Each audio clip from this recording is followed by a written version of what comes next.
이 시간 저희들이 이사야서 14장을 읽었습니다. 여러분, 이전 13장부터 이스라엘을 괴롭히고 힘들게 했던 주변의 나라들, 물론 이스라엘이 하나님 앞에 잘못하고 말씀을 버리고 하나님이 아닌 다른 거짓 우상을 섬기고 하나님의 경외하기를 그칠 때에 하나님께서는 주변에 있는 나라들을 몽둥이로 사용하고 또 그들을 통해서 하나님의 백성이 하나님께로 돌아오게끔 하는 그런 도구로 사용하셨죠.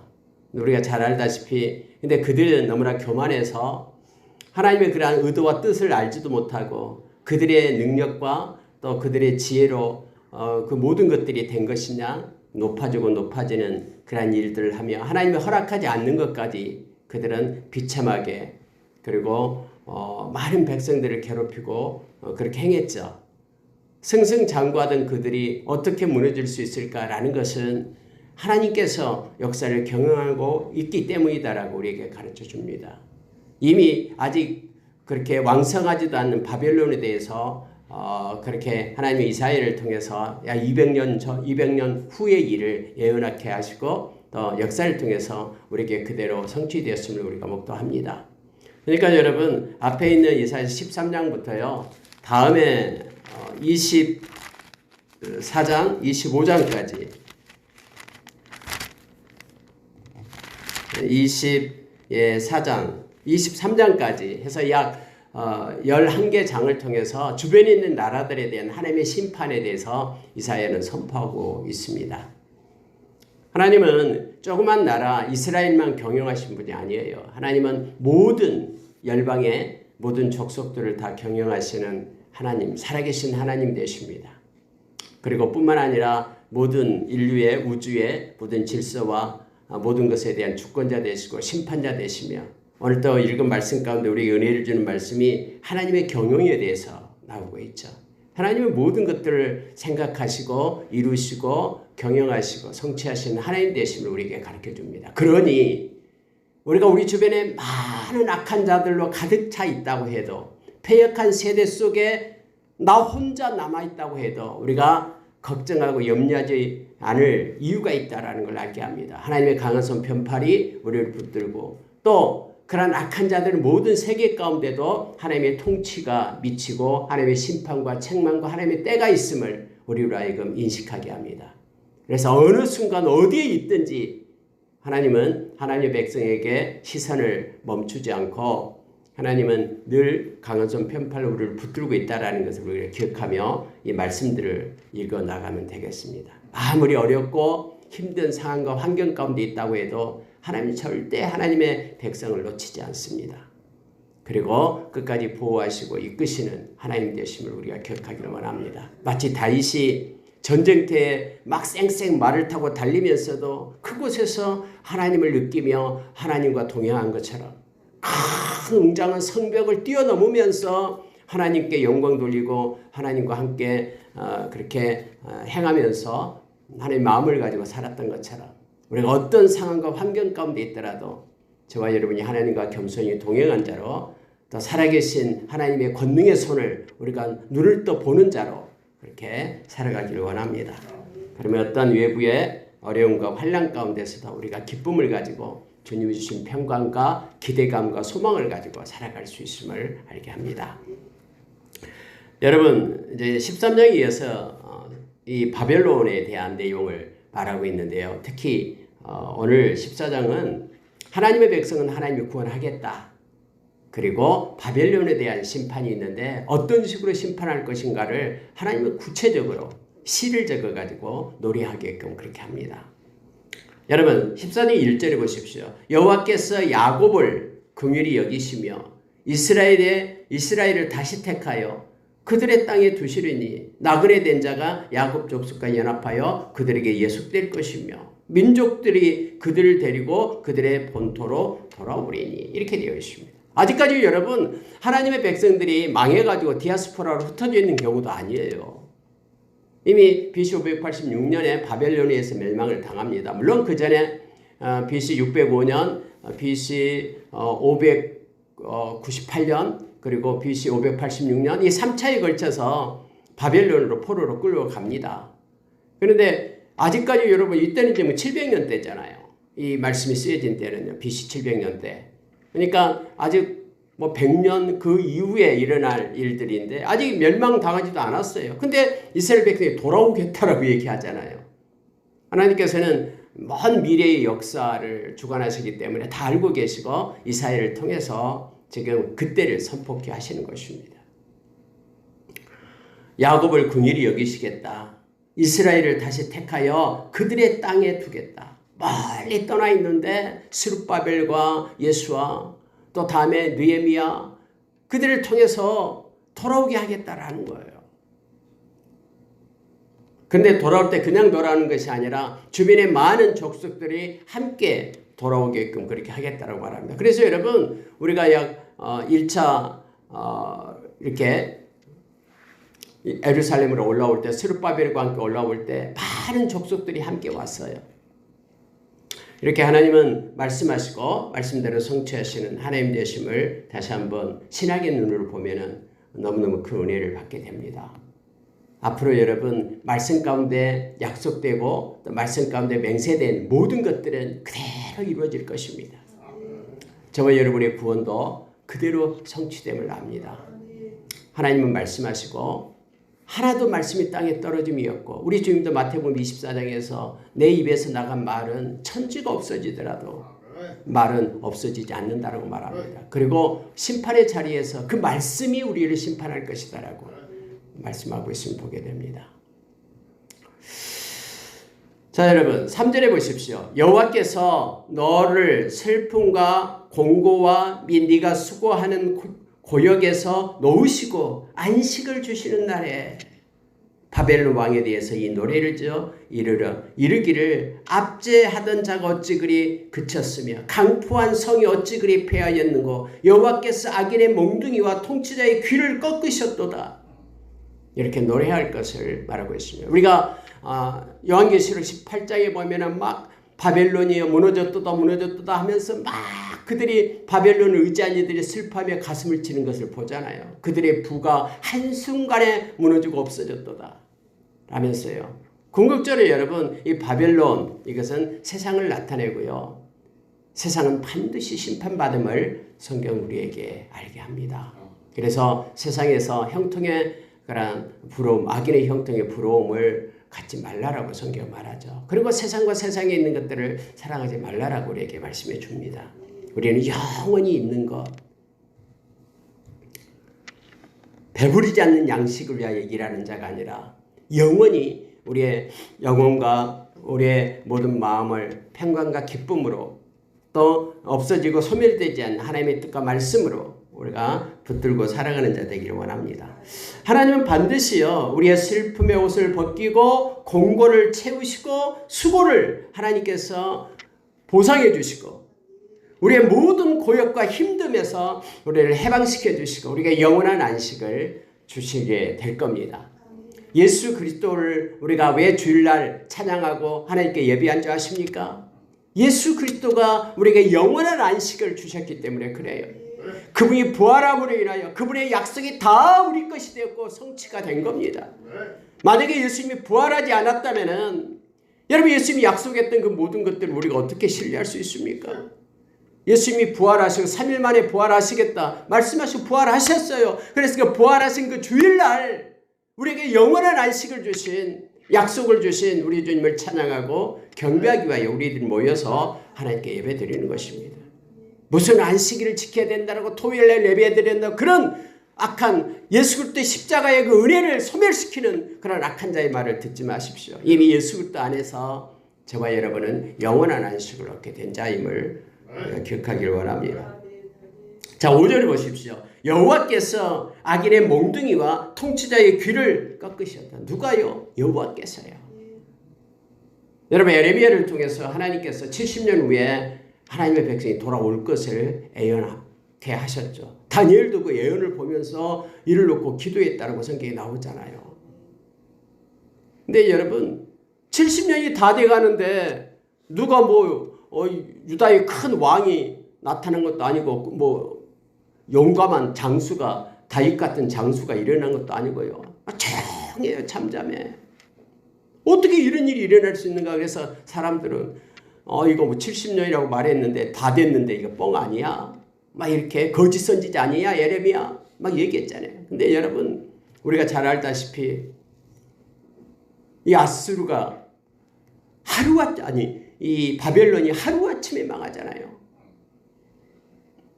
바사 왕국에 의해서 하루아침에 BC 539년에 망하잖아요. 고레스 왕이 되는 거예요. 원년에요. 그래서 바로 다음에 BC 538년에 하나님께서 고레스 왕 마음을 지으신 분이 하나님이니까 마음을 만지시니까 갑자기 고레스 왕이 선포를 하는 거예요. 이곳에 와 있는 전쟁 노예로 살고 있는 이스라엘 백성들은 빨리 예루살렘으로 올라가라. 올라가면은 모든 물자를 다 주겠고 빨리 하나님을 위하여 성전을 건축하고 그곳에서 예배하라 라고 선포를 하는 거예요. 여러분 세상에 미시오데이 선교하시는 하나님 되심을 우리가 기억해야 돼요. 아무리 세상에 이슬람권, 공산권, 불교권 그렇게 악한 그런 인본주의가 장악하고 있고 유물론 그런 사상을 가지고 있다고 하더라도 이제는 안 돼 라고 말할 때도 하나님이 하시면 하시는 거예요. 마음을 지으신 분이 움직여서 행하시는 분이심을 우리가 기억하기를 원합니다. 그래서 우리가 아무리 악한 자 가운데 있더라도 하나님의 백성이 당당하게 걸을 수 있는 것은 살아계신 하나님이 계시기 때문에요. 자, 여러분 하나님은 하나님께서 하셨습니다. 악인의 몽둥이와 통치자의 귀를 꺾으셨다라고 말합니다. 자, 8절에 가보십시오. 향나무와 레바논의 백향목도 너로 말미암아 기뻐하여 이르기를 네가 넘어져 있은즉 돌아와서 우리를 베어 버릴 자 없다 하는도다. 아래의 수월이 너로 말미암아 소동하여 네가 오는 것을 영접하되. 여러분 바벨론이 멸망을 당하니까요. 아니 산들이 나무들이 막 춤추면서 기뻐했다라고 지금 나오고 있잖아요. 우리가 여러분 로마서 8장에서도 우리 주님 오시기를 이 모든 산들, 나무들, 피조물들이 고대하고 기다리고 있다고 말합니다. 불법을 행하는 약한 인간들에 의해서 핍박받는 이 모든 피조물들이 우리 주님 오셔서 다시 새로운 나라로 회복될 것을, 새하늘과 새 땅이 도래할 것을 기뻐하면서 고대하고 있다고 말하고 있는 것이죠. 마치 여러분 여기서 바벨론이 멸망당할 때 시적인 표현을 그렇게 쓴 거예요. 백향목들도 향나무들도 막 기뻐서 뛰는 거예요. 그들을 괴롭혔던 바벨론이 세상이 멸망당했다라고요. 심지어 수월이 기다리고 있다고 영접해 나간다라고 말하죠.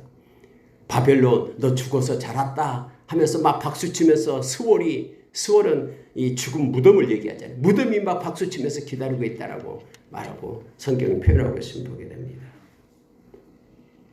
자, 10절 한번 보십시오.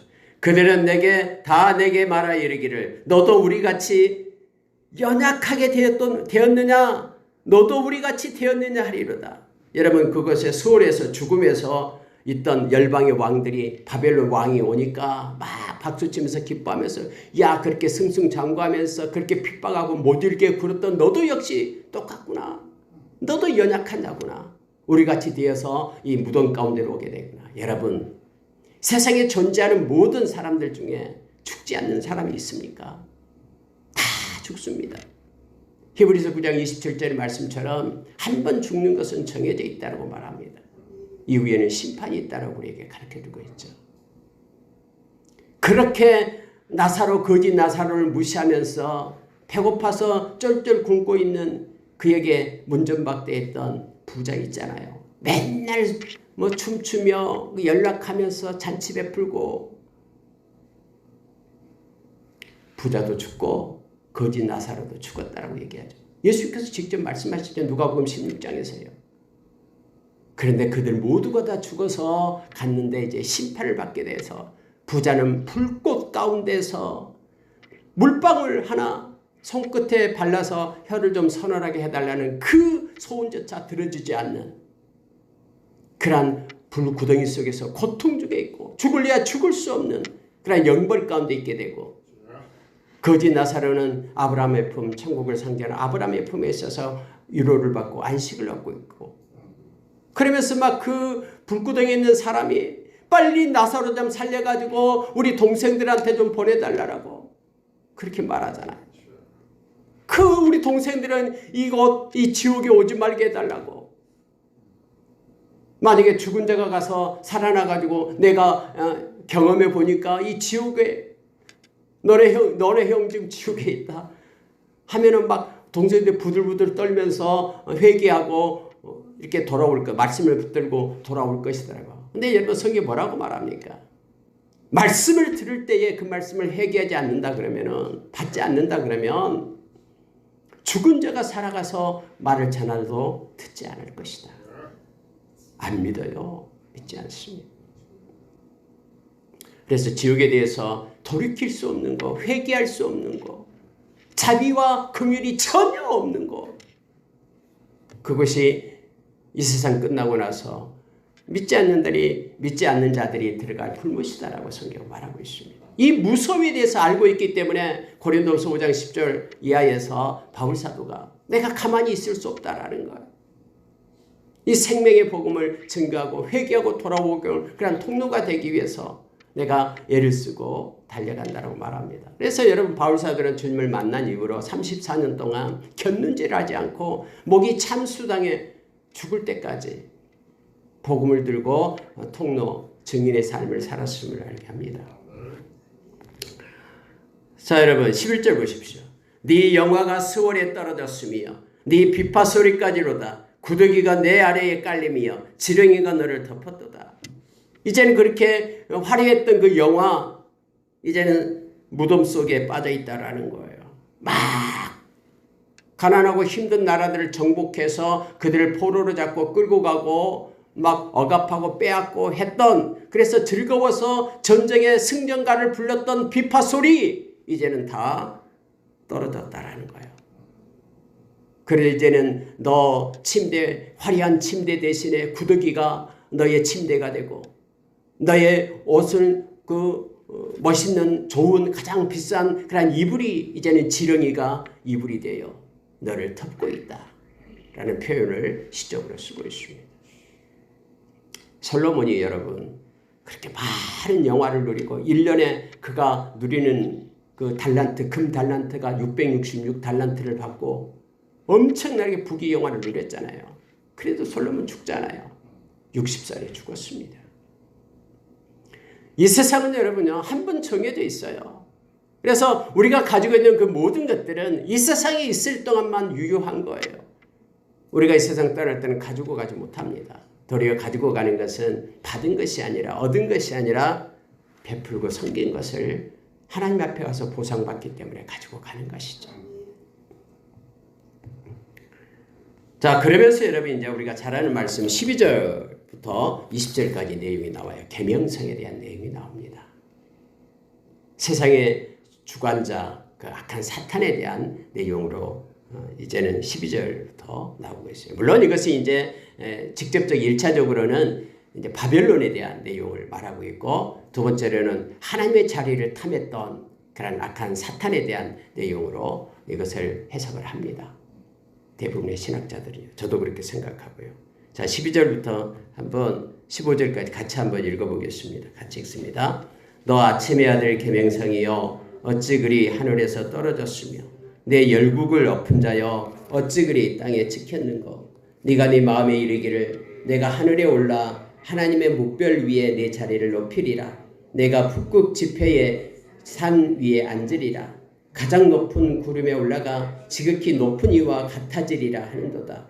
그러나 이제 네가 수월고 구덩이 맨 밑에 떨어짐을 당하리로다. 여기까지요. 예.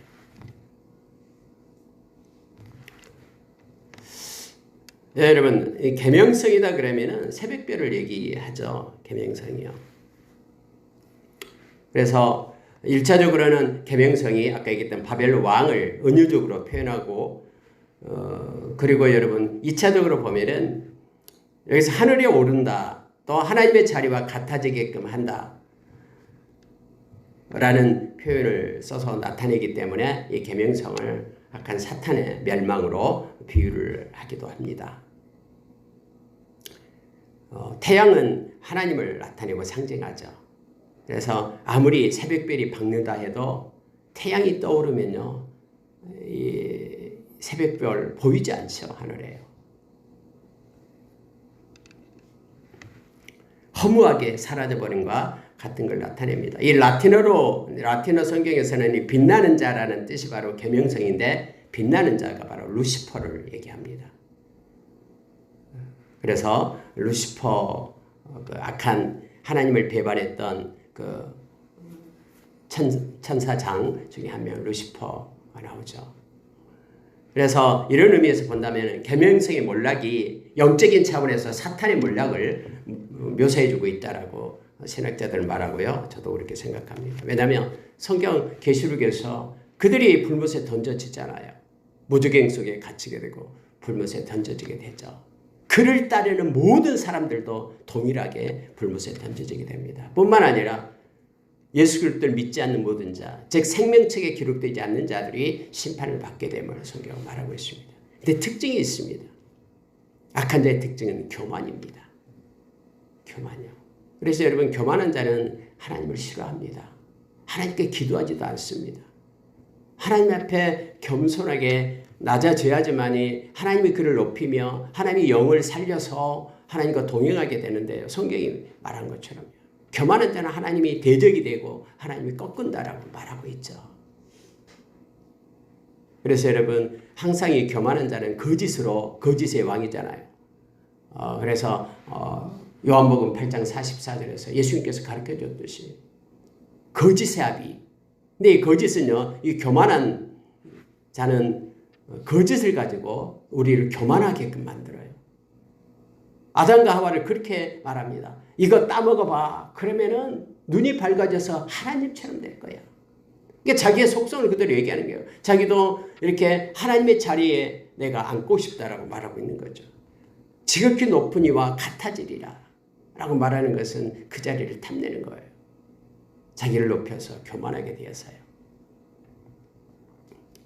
하와가 그 과일을 보니까 선악과를 보니까 보암직도 하고 먹음직스럽게 생겼다라고 말하잖아요. 말을 들으니까. 지혜롭게 할 만큼 탐스럽다라고 말하잖아요. 막 지혜가 올 것 같고 하나님처럼 지혜가 될 것 같고 하나님이 그래서 이거 못 따먹게 했구나 여기까지 가는 거예요. 교만과 거짓은 언제나 붙어 있습니다. 내 자신이 영적인 교만에 빠지게 되면요. 정말로 이렇게 돌이키기 힘듭니다. 왜냐하면 회개를 하지 않기 때문에. 교만한 자는 회개하지 않습니다. 회개하지 않으면 천국에 갈 수 있는 방법이 없어요. 그래서 누가복음 24장 마지막 절에서는 복음이 증거되는 곳에는 회개가 함께 증거된다고 말합니다. 예수님이 처음에 와서 외칠 때가 회개하라. 천국이 가까이 왔다. 회개와 천국은 같이 있는 거예요. 요한일서 1장 9절에 말하면은 저는 미쁘시고 의로우사 모른 죄를 사하시며 우리를 불의에서 깨끗게 하실 것이다 라고 말하는 것은 뭐냐면은 회개하는 자를 말하고 있는 것입니다. 오늘 또 여러분 우리가 겸손하게 주님과 동행하는 자가 되기를 원합니다. 여러분 20절로 내려갑니다. 네가 네 땅을 망하게 하였고 내 백성을 죽였으므로 그들과 함께 안장되지 못하나니 악을 행하는 자들의 후손은 영원히 이름이 불러지지 아니하리로다 할지니라 해서 하나님은 반드시 심판하심을 성경 말합니다. 심판에서 이렇게 피해갈 사람이 아무도 없어. 하나님이 나는 모를 거야. 하나님이 실수하지 않고요. 다 알고 있습니다. 주님이 오실 때 우리의 이름을 다 부릅니다. 절대로 우리의 이름을 빼뜨리지 않습니다. 그분이 실수하지 않아요. 우리 주님은요. 다 알고 있거든요. 생각과 의도와 동기 모든 걸 알고 계셔요. 그러면서 하나님께서는 이렇게 말씀하십니다. 22절입니다. 만군의 여호와께서 말씀하시되 내가 일어나 그들을 쳐서 이름과 남은 자와 아들과 후손을 바벨론에서 끊으리라. 나 여호와의 말이냐. 내가 또 그것이 고성도치의 구렬과 물 웅덩이가 되게 하고 또 멸망의 빗자루로 청소하리라. 나 만군의 여호와의 말이니라 하십니다. 하나님은요 심판하실 때 이 빗자루를 한번 휘두르시면 멸망의 빗자루라고 얘기합니다. 깨끗하게 청소돼 버립니다. 모든 죄는 하나님이 다 묻습니다. 그런데 저와 여러분에게 죄값이 지불된 그래서 우리가 죄사함을 받는 것이 가장 큰 행복이고 기쁨입니다.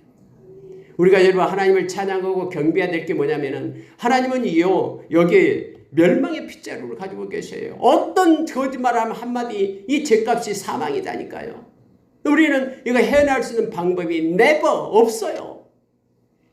오직 예수 그리스도만이 우리의 죄값을 지불하고 우리를 구원할 수 있습니다. 그러니까 인간으로서는 스스로 구원받을 수 있는 방법이 없어요. 근데 세상의 모든 종교는 자기가 노력하고 수행하고 도덕적으로 행하고 해서 자기가 거룩하게 된다고 말합니다. 막 그래서 뭐 벽을 보고 앉아있고 잠을 자지 않고 고행을 하면 뭐가 된다고요?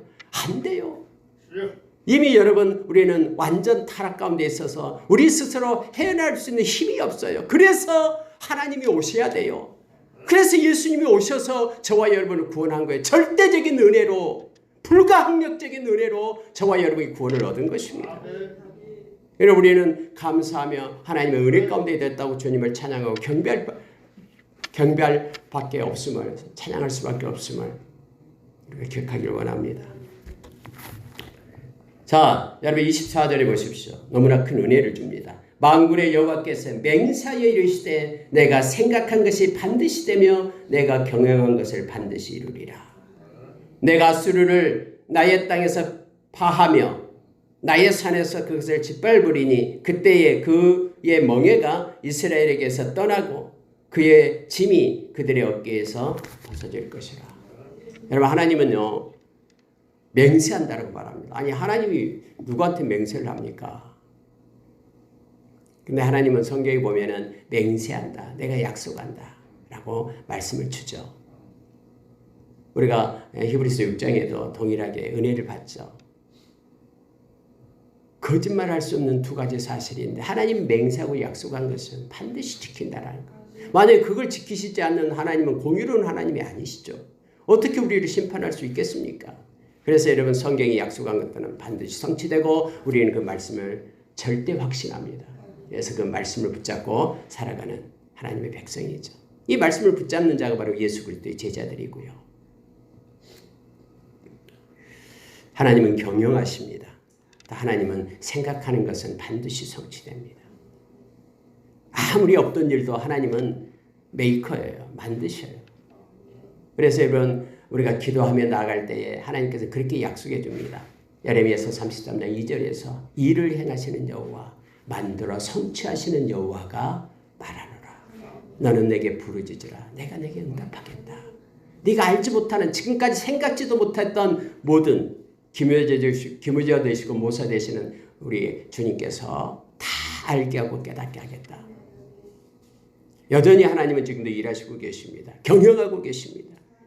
우리 주님 다시 오시고 영원한 하나님의 나라 성취될 때까지 하나님은 역사하시고 일하시고 계시는 주님이심을 우리가 기억하길 원합니다. 온 세계를 향하여 정한 경영이며 이것이 열방을 향하여 편손이라. 하나님이 지금부터 열방을 향하여 손을 펴고 계시고 모든 인류를 경영하는 정한 경영을 하고 계신다라고 경영자 되시는 하나님에 대해서 우리에게 가르쳐 줍니다. 그래서 여러분 하나님은 쉬지 않고요. 하나님이 계속해서 일하시고 계셔요. 그 하나님을 우리가 눈을 떠 보기를 원합니다. 우리와 함께 하시고 움직이시는 그 하나님의 강한 손을 우리가 보기를 원합니다. 그래서 기죽지 말고 힘을 내어 용기를 가지고 하나님을 의지하며 달려가는 저와 여러분 되기를 원합니다. 자, 여러분 이제 마지막 부분 보고 마치겠습니다. 블레셋에 대한 내용이 28절 이하 32절까지 나타나고 있습니다. 또 이제 15장에서는 이제 모압에 대한 내용으로 넘어가고요. 그래서 이렇게 해서 23장까지 두로와 시돈까지 쭉 하나님이 어떻게 하시겠다라고 이제는 열방을 하여 선포하는 이사야를 통해서 선포하는 내용으로 기록되어 있음을 봅니다. 근데 한 가지만 보고 마칠게요. 29절 보십시오. 블레셋 온 땅이여 너를 치던 막대기가 부러졌다고 기뻐하지 말라. 뱀의 뿌리에서는 독사가 나겠고 그 열매는 날아다니는 불뱀이 되리라. 가난한 자의 장자는 먹겠고 궁핍한 자는 평안히 누우려니와 내가 네 뿌리를 기근으로 죽일 것이요 내게 남은 자는 살육을 당하리라. 하나님은 무서운 하나님이시라는 거 알고 계시죠? 무서운 하나님이시라요. 느헤미야서 9장 31절 이하에서요. 하나님은 광대하시고 능하시고 무서우신 하나님이십니다. 하나님의 심판은요 분명합니다. 어떤 사람은 에이 하나님이 사랑의 하나님이라는데 다 봐주겠지 뭐. 근데 여러분 그런 하나님이셨다면 당신의 아들을 십자가에서 죽이겠습니까? 죄값을 지불하기 위해서 우리를 살리기 위해서 당신의 아들을 십자가에 놓으시겠습니까? 아니 그럼 지금까지 죄 무효, 죄 없어 하면 끝날 거 아닙니까? 근데 그런 하나님이 아니에요. 왜요? 하나님은 공의로운 하나님이시기 때문에 한 번 약속한 것은 지켜야 되잖아요. 죄의 삭은 사망이라고 하나님이 정해놨으면 사망이 행사돼야 되잖아요. 그런데 사망이 행사되는데 살리고 싶어요 우리를. 그래서 대신 당신의 아들을 죽인 거예요. 이게 십자가 사건이잖아요. 하나님은 무서우신 하나님이셔요. 쉽게 무시하고 멸시하고 없는 것처럼 안 됩니다. 그러나 회개하고 돌아오면 말씀의 약속처럼 하나님의 사랑은 무궁해요. 우리를 다 건져주고 용서하며 어떤 죄도 이 땅에서 존재한 죄도 예수 그리스도의 보혈을 이길 수 없어요. 그래서 보혈 아래에서 다 제사함을 받겠네. 이것 때문에 저와 여러분을 택했어요. 제사함 받게 하기 위하여 베드로전서 1장 2절에서 약속해 주잖아요. 그리고 이 땅 힘든 세상 성령께서 우리를 끌고 가고 우리를 인도하게 하기 위하여 우리를 택한 거예요. 너무너무 좋으신 하나님을 찬양합니다. 여러분 여기서는요. 가난한 자의 장자는 먹겠고 궁핍한 자는 평안히 누리려니와 하면서 하나님의 양면을 나타내주고 있죠. 가난하고 불쌍하고 소외받고 하는 이들이 주의 이름을 부를 때 하나님은 그들을 도와주고 구원해 줍니다. 그러나 교만해서 자기의 권세를 가지고 행사하는 그들에게는 하나님께서 뿌리를 기근으로 죽인다라고 말합니다. 기근에 떼고 오게 하고 그들이 쌓아놓았던 엄청난 그러한 탑들이 한순간에 바벨탑이 무너지게끔 한다라는 거예요. 이것을 블레셋에게 말합니다. 너가 치던 자 바벨론이 멸망당했다라고 이제는 박수치지 말라라는 거예요. 하나님 앞으로 돌아오지 않으면은 여기서 나온 것처럼 뱀의 뿌리에서 더 악한 독사가 날 거고 독사 중에서도 더 그 열매가 이제는 불뱀이 되어서 이렇게 악을 행하는 것에 대한 심판을 받게 될 것이다라고 말하고 있습니다. 말씀 마치겠습니다. 오늘 하루도 하나님께서 우리와 함께 하십니다. 그리고 우리의 모든 문제를 하나님은 우리가 기도하기를 원하십니다. 맡기면은 하나님께서 하나님의 방법으로 이루시고 성취하실 것입니다. 우리에게 약속해 주신 주님을 찬양하고요. 많은 악한 무리 가운데 있다고 해도 그것 때문에 기죽지 마십시오. 하나님 앞에 우리는 서 있고 하나님 우리를 끝까지 보존하시며 그래서 우리는 당당하게 오늘 하루도 겸손하게 하나님과 동행하며 영광 돌리는 하루가 되기를 원합니다. 이렇게 기도하겠습니다.